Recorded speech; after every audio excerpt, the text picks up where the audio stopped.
Vietnamese and Thai are the two most spoken languages in mainland Southeast Asia, and although they're geographically separated by Lao and Khmer, both languages have a lot in common, be it from features common in the region or cultural similarities. So then, just how similar are Vietnamese and Thai? It is worth noting that any shared traits are most likely not from shared ancestry, as Vietnamese is an Austroasiatic language and Thai is a part of the Kra-Dai language family. Vietnamese is spoken primarily in Vietnam and elsewhere across the world by the Vietnamese diaspora, while Thai is spoken natively in central Thailand and all across the country as a second language. Central or Standard Thai is just one of several southwestern Thai languages, that's Thai without an H. The other southwestern Thai languages spoken in Thailand are Northern Thai, Isan, which is more closely related to the Lao language, and Southern Thai. Speaking of Thai and Vietnamese, there aren't nearly as many resources to learn them as there are for other languages. How do you handle learning them or any other less often learned language? Fortunately, you can easily learn them using Ling, the easy path to hard languages. Ling is a quality language learning app that can help you speak practically any language after only 3 months. It offers a fast learning approach, giving plenty of exposure to the target language with natural and useful sentences read aloud by actual native speakers. Ling introduces vocabulary alongside visuals and example sentences featuring the word and context, both of which help greatly for learning and remembering any vocabulary words. There's also dialogue sections which introduce many phrases at once. สวัสดีค่ะ สวัสดีครับ สบายดีไหมคะ ผมสบายดีครับ แล้วคุณล่ะครับ ดิฉันสบายดีค่ะ แล้วเจอกันค่ะ แล้วเจอกันครับ Ling also offers plenty of leeway for the learner, letting you complete any unit or lessons within the units in whichever order you feel like. Mistakes aren't punished in Ling, allowing you to form sentences and guess the meanings of words without fear, in turn helping as making mistakes is key to learning any language. You can easily review any vocabulary and sentences that you've learned, all in a completely ad-free experience. There are also a boatload of language courses available on Ling, including many languages which hardly get covered on other language apps, and is especially great at teaching Asian and Eastern European languages like Thai, Vietnamese, Albanian, Cantonese, Khmer, Punjabi, Lithuanian, Slovenian, and Malayalam. They're also adding even more languages at a very quick pace. The most recent update added Amharic, Yoruba, Gujarati, and Pashto. So click the link in the description to sign up for a 7-day free trial of Ling today and start learning whichever language you'd like.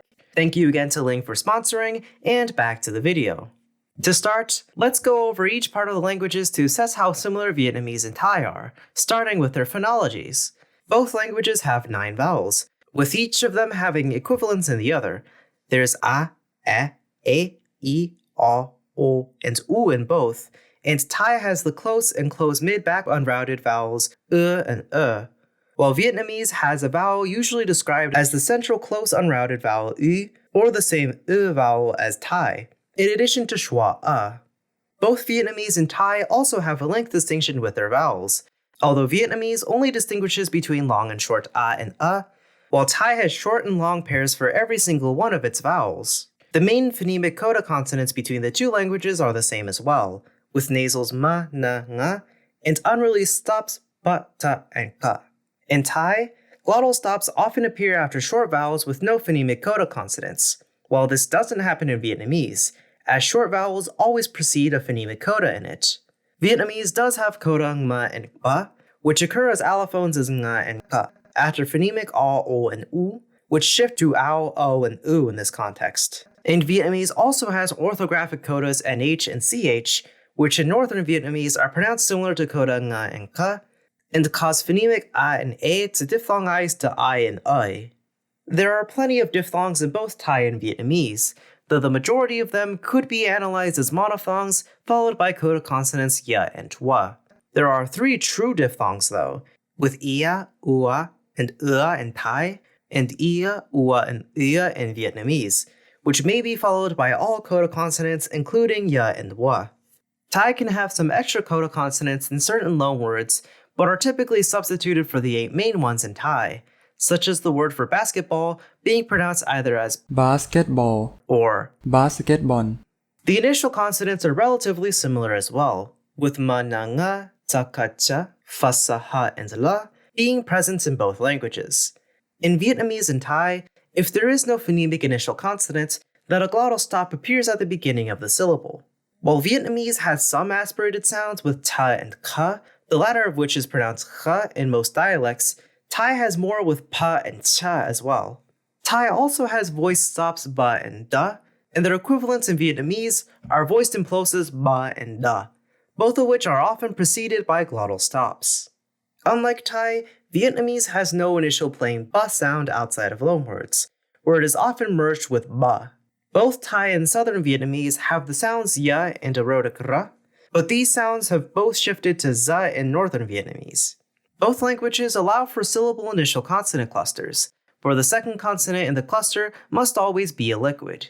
Both Vietnamese and Thai lack ya as a valid glide, but do have wa, although in Thai this can only follow velar consonants ka and ka, while in Vietnamese they can follow almost every consonant. Thai also has initial clusters with ra and la, and while these were present in Old and Middle Vietnamese, modern Vietnamese has since lost them. Sounds exclusive to Vietnamese include the palatal nasal nha, which used to exist in Thai, but merged with ya initially and na in the coda, and retroflex da and sha, present in Southern Vietnamese. Voiced fricatives also exist in Vietnamese, namely va, ra, and za in Northern Vietnamese. Thai used to have these, but they merged with their voiceless counterparts and caused the existing tones to shift. Speaking of which, both languages are tonal, with 5 tones in Southern Vietnamese and Thai, and 6 in Northern Vietnamese, though the exact tones are fairly different between both languages. Here's a demonstration of all the tones of Vietnamese and Thai. Ma, ma, ma, ma, ma, ma. Ka, ka, ka, ka, ka. Vietnamese only allows for 2 of its 6 tones to appear in checked syllables, i.e. ones which end with unreleased stops, while Thai allows for 3 of its 5 to appear in checked syllables. The area where Vietnamese and Thai differ most is without a doubt in their writing systems. Thai uses the Thai script, an abugida where vowels are added to consonants as diacritics, whereas Vietnamese uses the Latin alphabet. Both Vietnamese and Thai do indicate tones with diacritics, so that's at least one similarity with writing. Spelling is fully phonemic in Vietnamese, where the way words are pronounced can easily be deduced from the way they're spelled, and the spelling rules are fairly straightforward. While there are duplicate letters and digraphs that make it so you can't always determine spelling from the way a word is pronounced, this is much more of a struggle in Thai, which has one of the most infamously difficult spellings out of any language, with some of the most complicated spelling rules to boot. Both languages have spaces, but don't follow the typical spacing rule of using them to separate words. Vietnamese uses spaces at the end of every syllable, though it sometimes uses hyphens to indicate that multiple syllables are part of the same word, particularly with modern borrowings. On the other hand, Thai uses spaces at the end of every whole sentence, leading to long chunks of text without any spaces. While at first glance, it might seem like the vocabularies of Vietnamese and Thai are completely different, there are quite a few words of shared origins.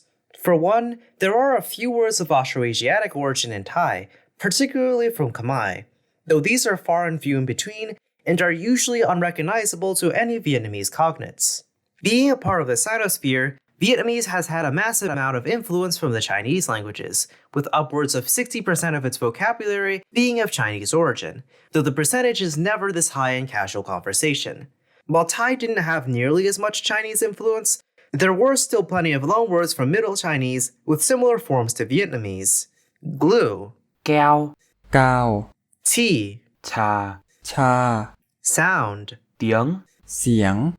After the 1200s, though, Thai started to have significant influence from the Buddhist liturgical languages Sanskrit and Pali, which make up the highest total of loanwords in Thai today. While there are a few words of Sanskrit origin in Vietnamese, there are nowhere near as many as there are in Thai. Both languages have more modern loanwords from English and French, though Vietnamese has more borrowings from French, and Thai tends to borrow from English more often.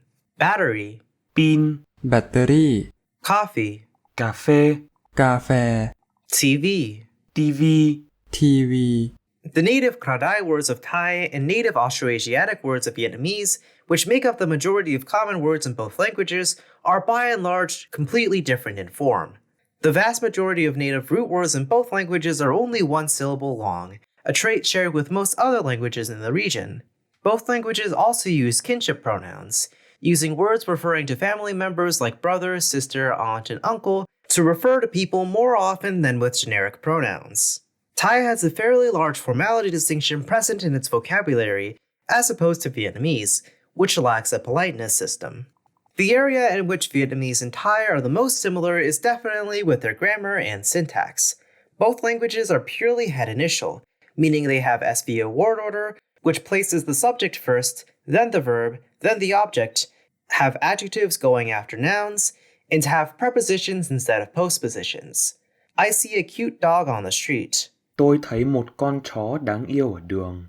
ฉันเห็นหมาน่ารักตัวหนึ่งบนถนน They're also both analytic languages, meaning most grammatical information is conveyed through word order and particles, and words never change form based on inflection. Both Vietnamese and Thai have noun classifiers, counterwords referring to specific categories of nouns that must be used with number words. The word order differs though, as Vietnamese puts numerals and counters before the noun they refer to, while Thai puts them after the noun. 2 rabbits. 2 con thỏ. กระต่ายสองตัว Vietnamese and Thai have a multitude of particles for conveying tense and aspect for verbs, though the exact tenses and aspects are different between the two. Comparatives are expressed the same, with the word for more than being placed after the first noun in adjectives and before the second noun. Possession is also conveyed the same way in Vietnamese and Thai, with the possessor being placed after a possessive particle, which is in turn placed after the noun being possessed. The doctor's cat. Mèo của bác sĩ. แมวของหมอ Finally, there are sentence final particles in both languages, particularly ones conveying politeness and emphasis. And those are about all the differences and similarities between Thai and Vietnamese. As you can tell, their phonologies and especially grammar are very similar, but their vocabularies are mostly dissimilar, and the writing systems they use are completely different. Another conclusion of this video is that I need to get better at writing conclusions. If you enjoyed this video, then consider subscribing to support the channel. Huge thanks to Impartial Effort for voicing the Vietnamese audio samples, and It's P for P for voicing the Thai ones. Thank you to all my Patreon supporters, with special thanks to Feroist, Dope Kid, Omair, Sunder, Erica Sim, Adam Drinek, Juniok Kwan, Tao Tamara, and until next time, Tambiet and Sawadee Krap.